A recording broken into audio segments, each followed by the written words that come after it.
Muchas gracias, señor director. Quiero, desde luego, agradecerle especialmente por la invitación y la oportunidad de poder compartir esta conferencia, que para mí es muy significativa, especialmente por los lazos patrios.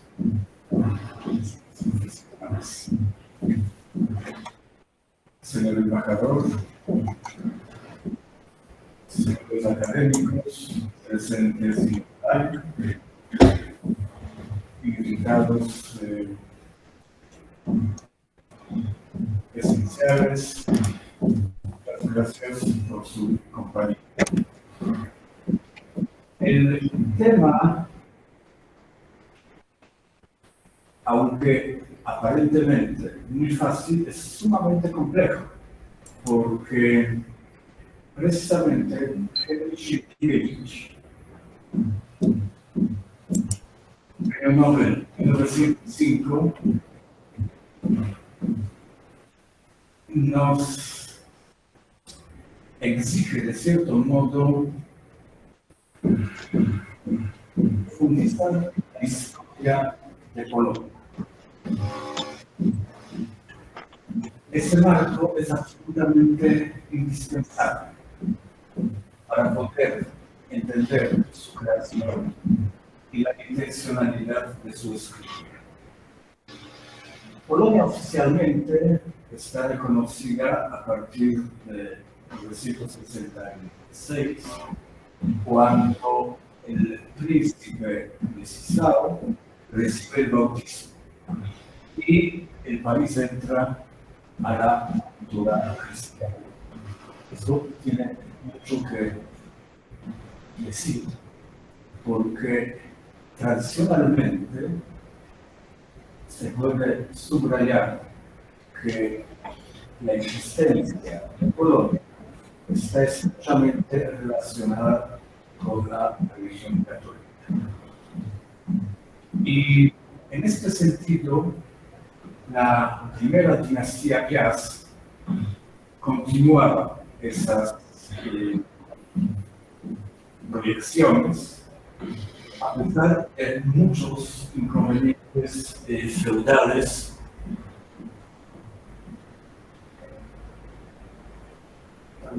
voy a ponerme, que va a ser más fácil.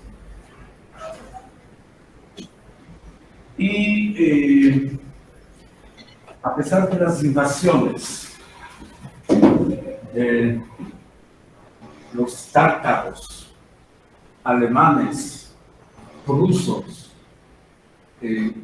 después prusianos, rusos, etcétera, checos, húngaros, la dinastía Piast logró consolidar el país.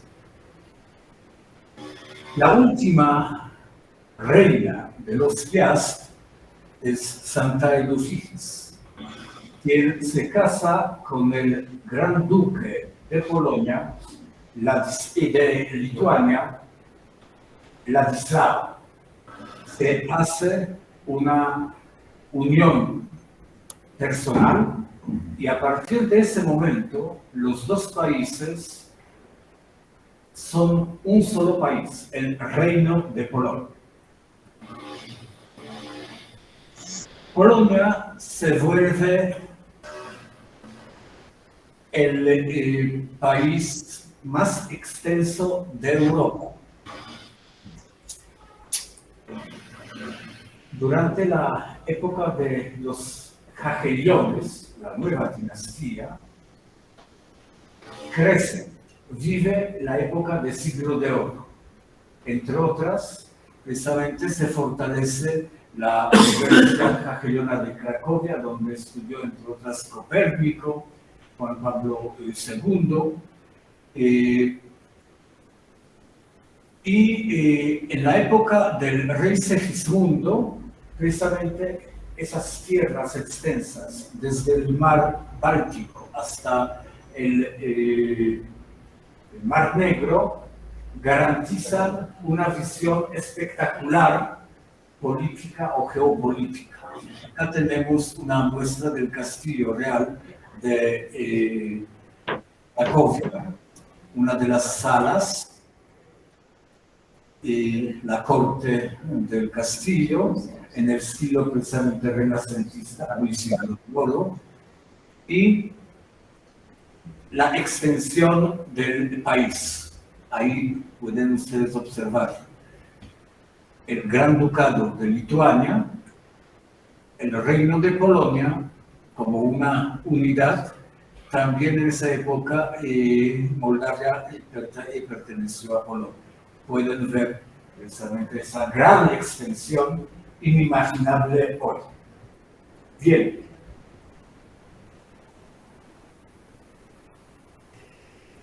Desde luego, un país tan extenso también llama la atención a los vecinos, por varias razones. Y si Polonia sigue considerada como superpotencia, también tiene que afrontar muchas guerras.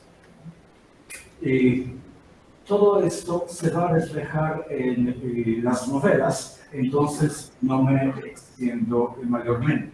Sin embargo, quisiera subrayar uno de los hechos más significativos en la historia de Polonia, y hasta se puede decir de Europa, cuando el rey Juan III Sobieski frena la invasión del Imperio Otomano en Viena. Lo hace por solicitud del rey Luis XIV, de Leopoldo Habsburgo, el emperador del Sacro Imperio Romano y archiduque de Austria, el Papa Inocencio, XI, etcétera, etcétera. La gran victoria se debe, entre otras, a las tecnologías militares más novedosas en esa época, la introducción del armamento de los húsares, que posteriormente fueron asumidas en muchos ejércitos. El ejército aliado de Polonia y los países precisamente antes mencionados, contaban con 65.000 soldados. El ejército musulmán tenía casi 200.000. Sin embargo, vencimos esa avalancha turca y el cuadro pintado por el pintor Jan Matejko, de la época precisamente de Sienkiewicz, es uno de los más admirados en los museos vaticanos.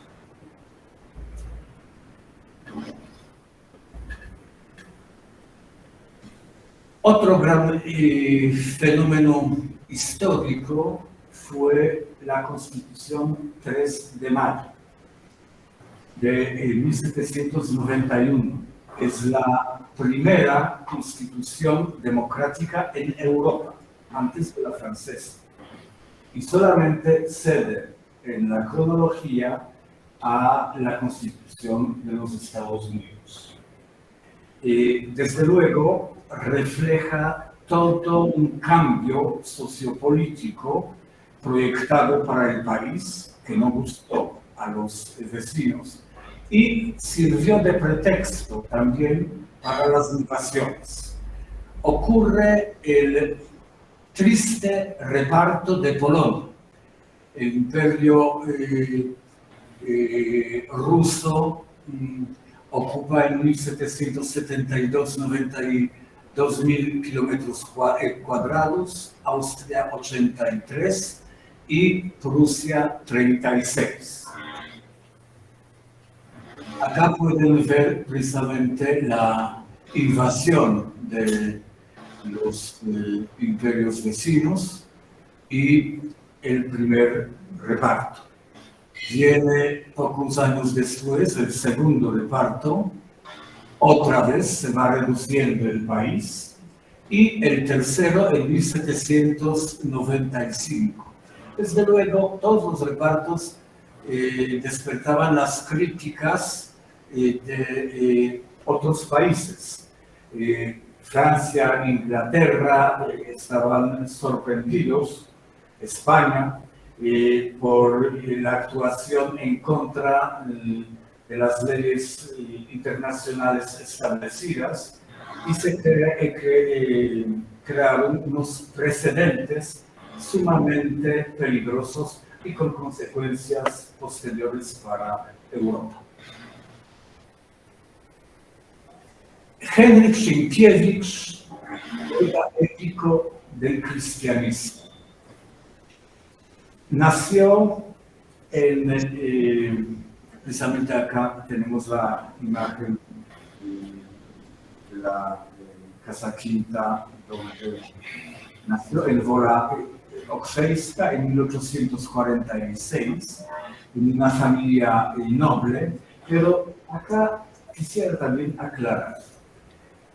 En Polonia, antes de los repartos, la tercera parte de la población era noble. Algo sorprendente. Noble en polaco no significaba aristocrático o magnate. Era solamente de tradición familiar de siglos. Un fenómeno social muy particular. Los nobles, cualquier noble, participaba en las sucesivas elecciones en diferentes niveles, y llegar a la dieta polaca, como el Congreso polaco, especialmente gozaba de un privilegio inaudito y que por muchos fue después multiplicado como causa de la caída de Polonia, de declarar liberum veto, con el cual se rompían todos los acuerdos anteriores. Un solo representante podía anular los acuerdos trabajados durante los años. A los 14 años, Sienkiewicz pasa a Varsovia a estudiar en la Escuela General de Varsovia, que poco después de haber terminado los estudios, los rusos la cierran como un peligro. Sin embargo, Sienkiewicz manifiesta su gratitud a los profesores por ese fundamental, alto amor por los ideales que nos inculcaron en el alma. Yo creo que todo ese preámbulo es bastante importante para poder entender el alma de los polacos y ese sentido de pertenencia. La identidad de Polonia precisamente se formaba a través de la cultura. Ustedes se pudieron dar cuenta, desde 1795, Polonia era eliminada del mapa geopolítico. Y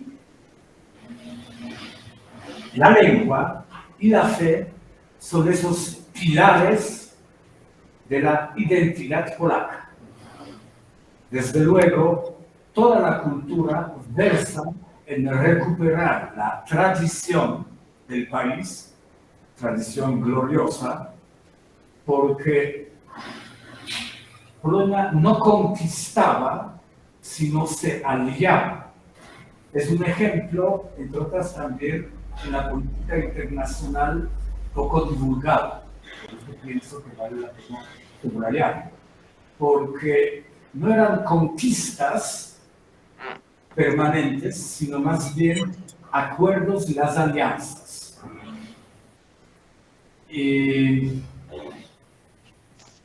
Polonia nunca tuvo guerras religiosas internas. La tolerancia de Polonia es reconocida, a pesar de muchos ataques últimamente de éxodo de otra parte, pero en el espíritu de los polacos, la tolerancia es uno de esos valores verdaderamente vivos que vivenciamos a diario. Polonia siempre fue multirreligiosa, siendo oficialmente católica. Desde hace más de 1000 años, en Polonia convivían los judíos, después vinieron los musulmanes, los protestantes de todo tipo, los ortodoxos, etcétera, etcétera. Es un fenómeno también interesante desde el punto de vista culturológico. Henryk Sienkiewicz, proveniendo de una familia noble que cultivaba las tradiciones y se enorgullecía precisamente por su pasado, tenía que empezar a trabajar muy joven y todavía sin terminar los estudios era preceptor. Después se dedicó al periodismo, que también le abrió las vías de desarrollo, especialmente para una de las vocaciones muy particulares, los viajes. Le encantaba viajar toda la vida. Acá, precisamente, la Gazeta Polska, uno de los periódicos de Varsovia, fue su sitio de trabajo. En 1872 publica su primera novela, En vano, estudio novelesco, después las humorescas de la carpeta de Brosil. Y a partir de 1873 trabaja básicamente en Gazeta Polska, pero también en muchos otros periódicos. Yo trato de abreviar porque el tiempo ya nos acosa.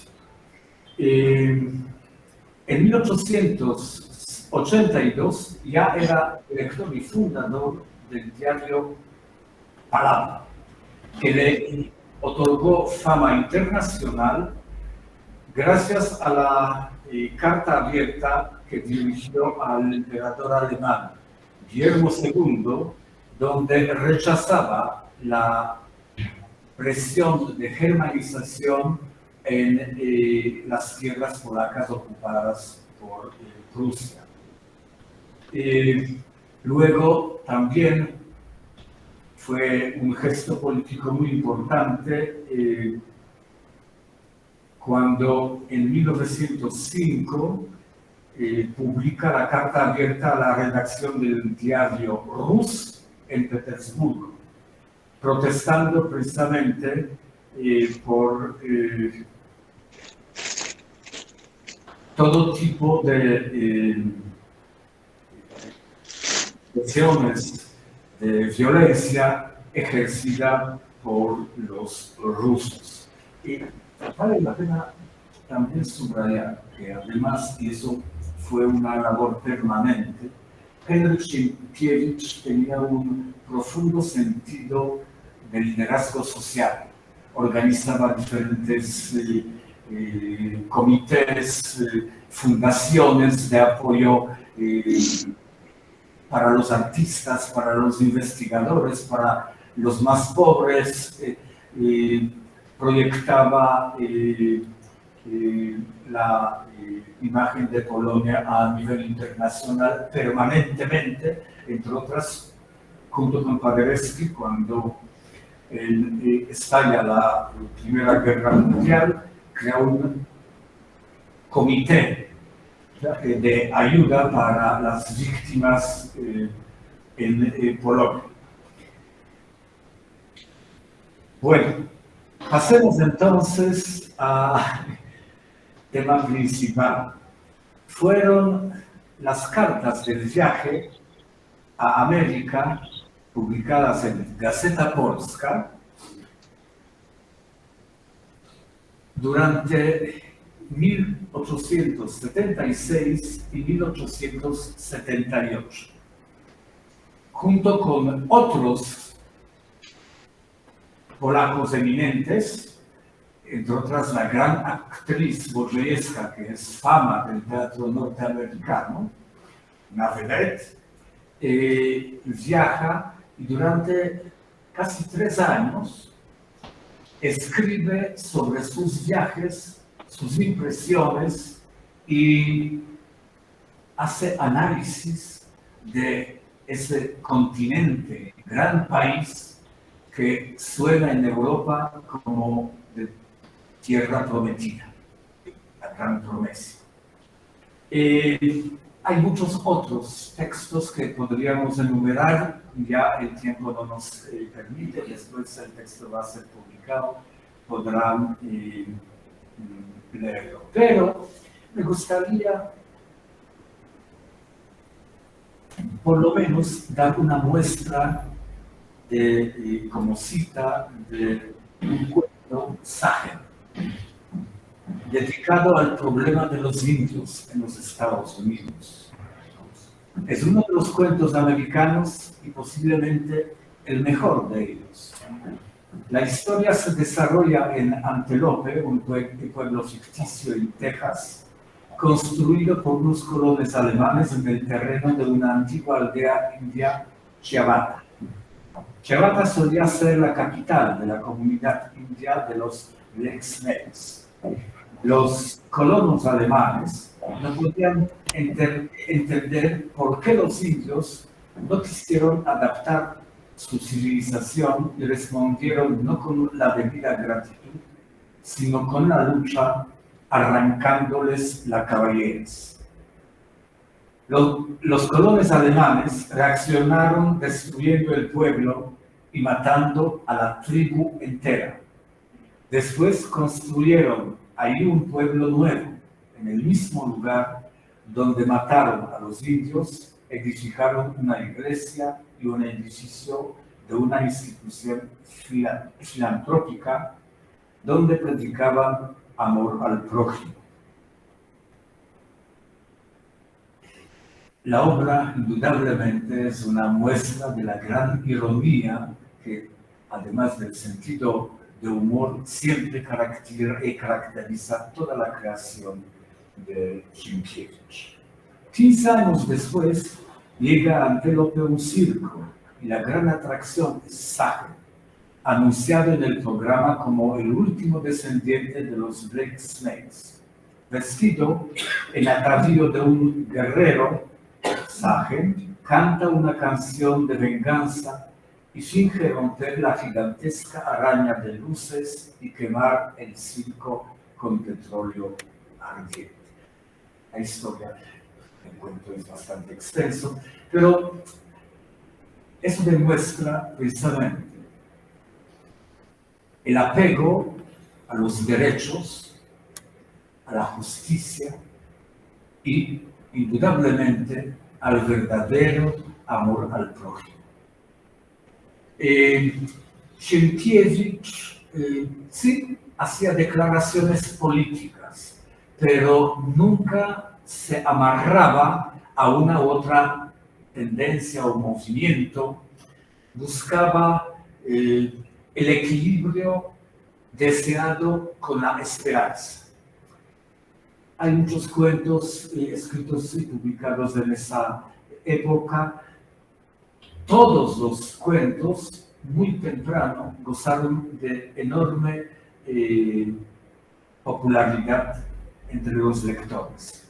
Pero en los años 80 publica su famosa trilogía, que inmediatamente está traducida a muchas lenguas,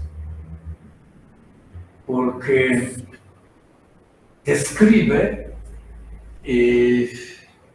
de manera más amena y comprensible no solamente el pasado de los polacos, sino su visión proyectada hacia otros países de Europa y del mundo. al leer los textos de las tres novelas, se hacen asociaciones muy fáciles por las circunstancias, tanto políticas como económicas o sociales. Y eso fue probablemente el gran éxito. No voy a poder extenderme más sobre los aspectos críticos y teóricos literarios de Sienkiewicz, pero él subrayaba precisamente que en la novela histórica los románticos se dejaban llevar demasiado por la fantasía. En la época de él discutía también sobre los realistas y naturalistas. Él quería subrayar más que todo la verdad, la veracidad de las historias narradas. Decía, la ficción es necesaria, pero tiene que ayudar precisamente como un crisol para entender mejor el pasado de los siglos que vivimos. Bien, siempre en todas las novelas hay historias de amor, no pudieron faltar, que también, desde luego, hasta hoy es un elemento atractivo en la creación literaria. Muchas novelas fueron llevadas al cine, ustedes pueden por YouTube encontrar precisamente las películas publicadas o realizadas en Polonia, pero también en el exterior. Preparé citas de diferentes novelas, pero ya el tiempo no me permite hacerlo. Y quisiera mostrarles precisamente la trilogía. Es muy importante fijarse en las descripciones de los personajes, no solamente la profundidad psicológica, sino también el porte, la vestimenta, que refleja precisamente los típicos vestidos sármatas de los nobles polacos usados a lo largo de los siglos XVI, XVII y XVIII. Típico soldado polaco en un traje precisamente tradicional.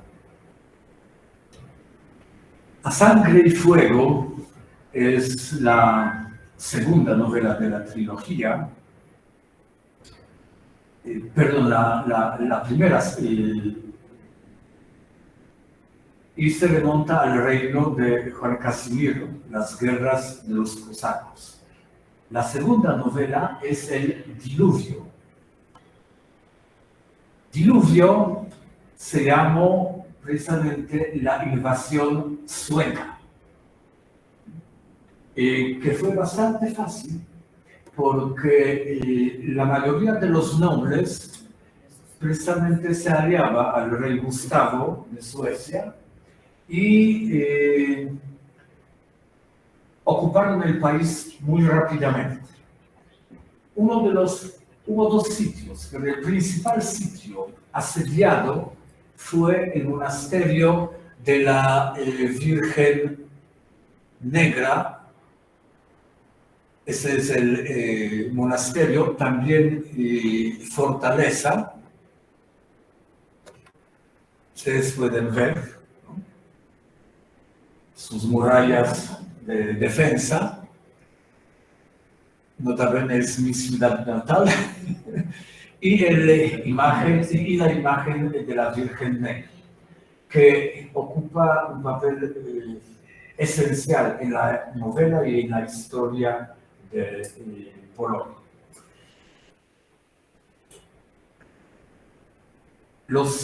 Durante meses, los suecos asedian el monasterio. No lo pueden conquistar. Y el protagonista, Andrzej Kmicic, arrepentido por sus hazañas anteriores, entre otras, también adhirió a Gustavo, arriesga su vida y de noche hace estallar los cañones que iban a ya casi destruir la fortaleza. Después, por lo menos un fragmento, porque el estampido de los cañones que batían las murallas de Jasna Góra conmovió el corazón de todos, y un grito de reverente admiración y al mismo tiempo de inmenso desdén resonó de los Cárpatos al Báltico. Reanima por el heroísmo de los frailes, la nación salió del letargo. Entretanto, por toda la República se divulgaba el manifiesto de Juan Casimiro a su pueblo. Los nobles se daban golpes de pecho oyendo las últimas palabras de su rey, el cual les excitaba a tener ánimo, a abrir el corazón a la esperanza y ensayar la liberación de la República, sublevándose contra los suecos. Y así fue. Por eso también en la historia, digamos, básica, popular de Polonia, se habla del milagro de Jasna Góra. Después de vencer a los suecos y recuperar los territorios, el rey Juan Casimiro corona a la Virgen como reina de Polonia. Y desde esa época realmente hay un culto muy notorio.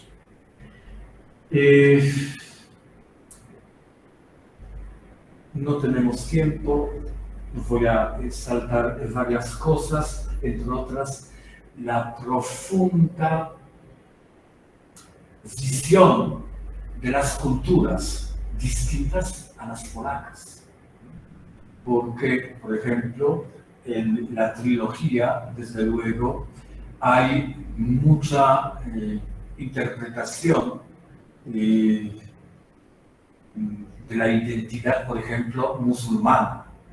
Los turcos, los tártaros que invadían a Polonia, son vistos de una manera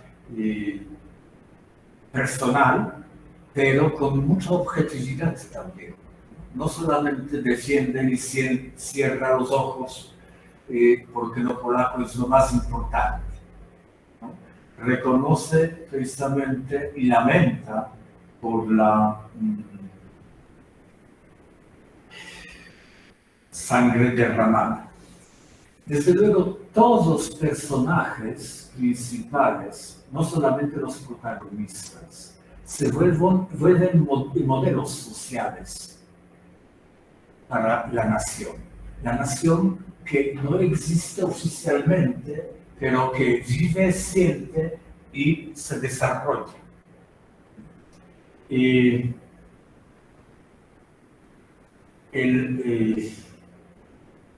protagonista señor Volodiyowski termina del siguiente modo. Volodiyowski los aguardaba apoyado en un cañón.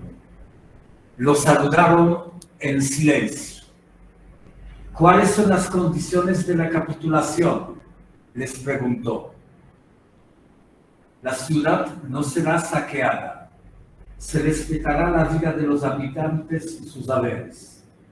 El que no quiera permanecer tiene el derecho de salir dirigiéndose a donde le plazca.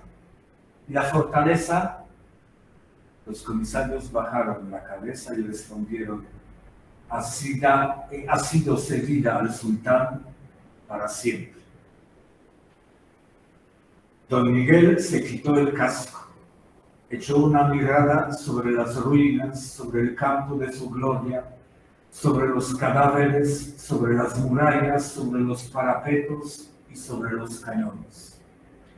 Después levantó sus ojos al cielo y exclamó con acento de ferviente plegaria: Gran Dios, concédele la fuerza de resignarse.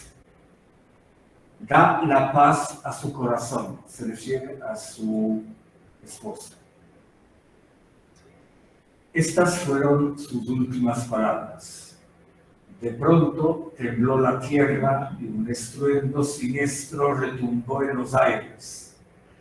Torres, murallas, cañones, caballos, hombres y cadáveres volaron en alto vuelo, todo en una inmensa llama, como una terrible descarga de metralla dirigida al cielo. Así murió Volodyovski, el primer soldado de Rey. Bueno, apología, pero también ejemplo de heroísmo y reclamo, porque la patria es la tierra heredada de los padres. El patriotismo hoy no está de moda. Muchas veces se confunde intencionalmente con el nacionalismo, pero son fenómenos muy distintos. El patriotismo no niega la ayuda al otro, el respeto, la igualdad. Eso, entre otras, lo tenemos presente en la actualidad. Los ucranianos, precisamente, en varios momentos también lucharon contra los polacos. Esa es la fortaleza precisamente destruida en la época de Volodyovski, de las guerras, y reconstruida. Pero la historia tiene la verdad, y la verdad no se puede negar. Podríamos decir que la serie de las novelas históricas, que son 12, de Sienkiewicz termina con los teutones, caballeros teutónicos. Historia también muy triste desde la época feudal, que el príncipe de Varsovia o de Masovia trajo, precisamente cuando se terminaban las cruzadas, a una orden religiosa para defender las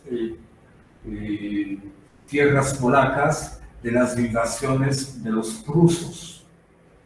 En poco tiempo, la orden se convirtió en una potencia militar, invadió las tierras de los prusos y amenazaba a Polonia. En 1410, el primer rey Jagellón, Ladislao, rinde la gran batalla en Grunwald y los vence. El gran maestro de la orden de los cruzados tiene que hacer el homenaje, y a partir de esa época las tierras dependen de Polonia. Luego, el reparto. La Prusia crece y hasta nos ocupa y elimina del mapa.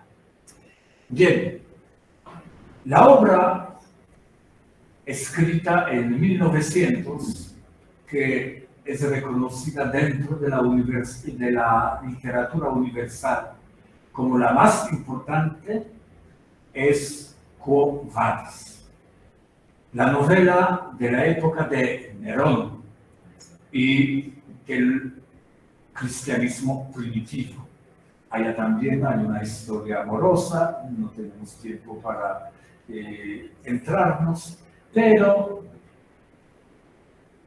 desde el primer momento es considerada como una fuente histórica fidedigna para conocer el mundo antiguo romano, con la cantidad de descripciones, detalles, documentados, realmente un trabajo absolutamente formidable.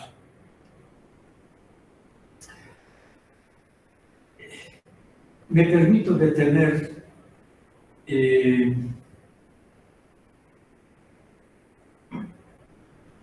para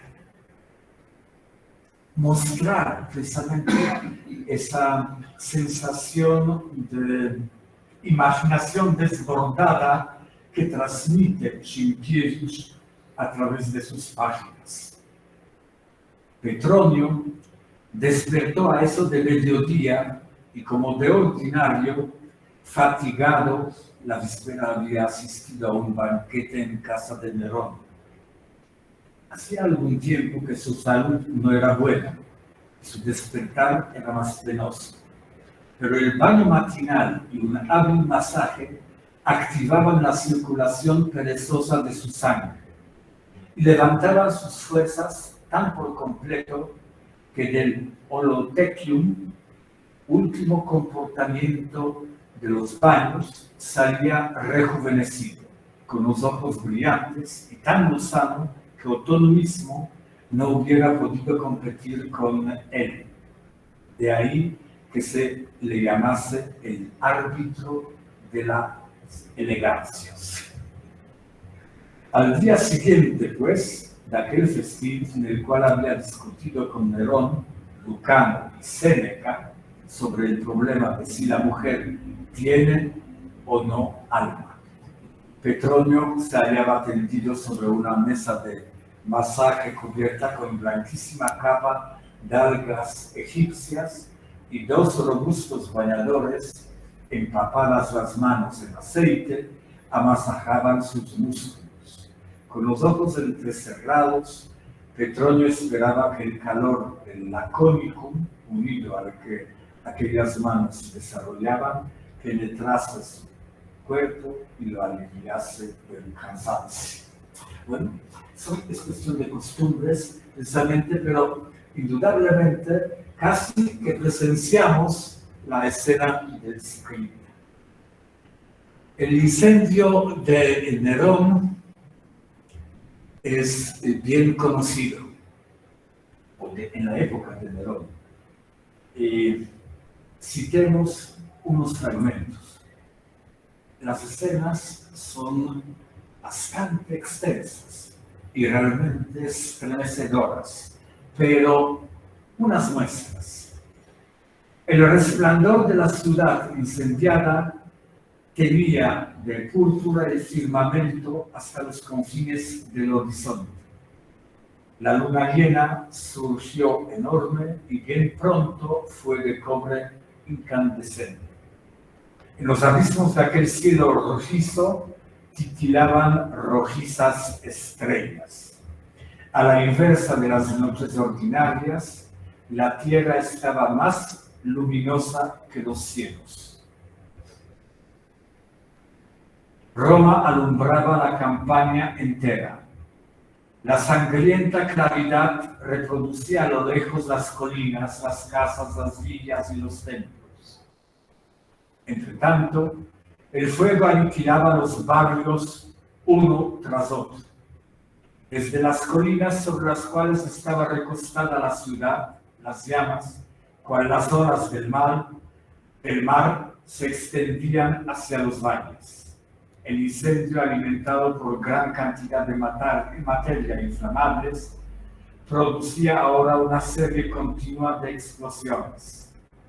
Las gentes que acampaban fuera de la ciudad y aquellas que se habían instalado sobre los acueductos distinguían la naturaleza del combustible en la coloración de las llamas. Trombas de aire hacían brotar de entre el abismo millones de cáscaras incandescentes de nueces y almendras que subían hacia el firmamento, cual enjambres de lucientes mariposas, y estallaban chisporreteando. O bien arrastradas por el viento, caían sobre los nuevos barrios, sobre los acueductos o en los campos que rodeaban la ciudad. La confusión aumentaba momento por momento. En tanto, la población de Roma huía por todas las puertas. Las gentes de los contornos afluían hacia Roma atraídos por el incendio y por la esperanza del botín. Caos. Los rumores más monstruosos circulaban de puerta en puerta. Unos decían que Vulcano había desencadenado por orden de Júpiter las llamas subterráneas. Otros que Vesta vengaba el ultraje hecho a Rúbrica. Según unos, César había hecho incendiar la ciudad para librarse de los dolores pestilentes de la suburba y también para edificar una ciudad que se llamaría Neronia, según otros. César se había vuelto loco, daba orden a los pretorianos y a los gladiadores para que atacasen al pueblo, y una carnicería general era inminente. Bueno, yo pienso que esos fragmentos muestran esa capacidad de persuasión, de visión que transmitía Sienkiewicz a sus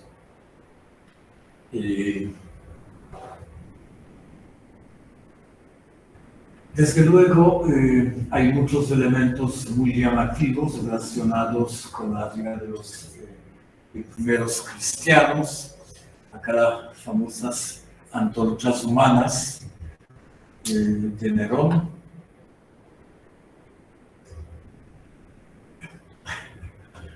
Sí.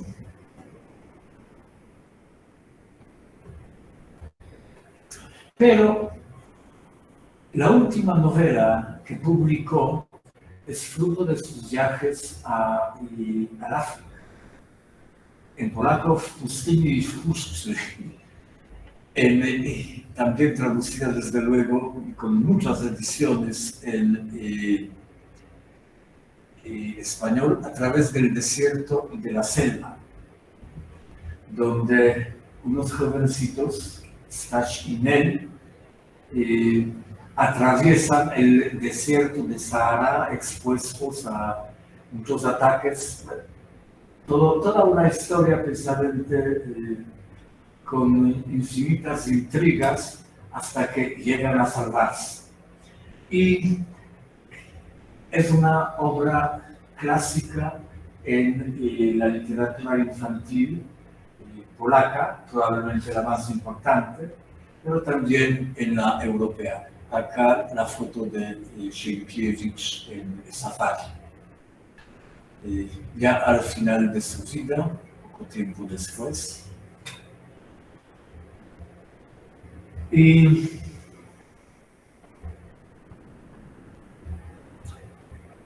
bueno, es muy importante solamente señalar la fecha de la muerte de Sienkiewicz, el 15 de noviembre de 1916, durante la Primera Guerra Mundial, en Suiza, en Berlín.